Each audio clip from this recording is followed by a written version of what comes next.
I have a friend whose daughter is in the process, and her daughter's an adult, is in the process of deciding to change her body.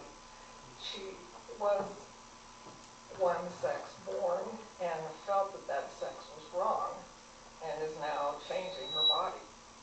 Could you tell me, is that a sacred decision or a secular decision? I'm assuming that's the men. Do you want to answer that one first? Sure. Well, I'm an atheist and don't believe in the sacred, so no decision is, in my mind, Hold the microphone. yeah, sure, is a sacred one. It's a very serious one, though, and it's complex and it needs to involve the support, of course, of your friend's child's community. Not in the sense that it requires the permission, but when people are in that position, they require the support of their communities. But I couldn't say, and I don't think that that's for me to decide about the body of someone else. I think bodies maybe aren't sacred, but they're very serious things, and and people have to come to terms with them in the best ways they can to survive, be happy. Yeah, I think absolutely it's sacred. I think the body is as the place where human life dwells. The body is the bearer of all the rights and dignity that accompany being human.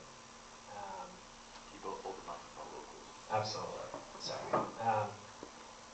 And as someone who personally affirms that the dignity of humanity is the opportunity to exist, is one of the aspects of it is that we are constituted with the opportunity to exist in particular relationships with our Creator, with our Maker, then I think there is a dimension of sacredness to our physicality.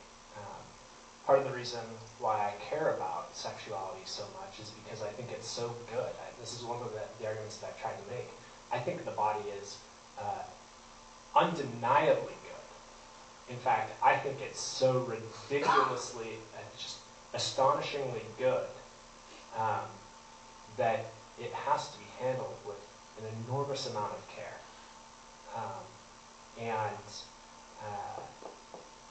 So I absolutely agree with Anna. It's absolutely an enormously serious decision. It absolutely is a decision that you have to take into account the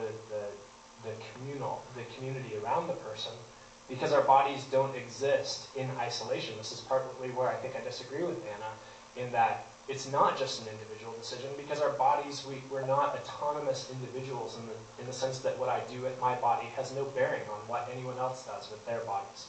My body has been shaped by my family. 15 seconds. And my body exists and is shaped by my friends, and shapes my friends' bodies in ways that I don't even realize.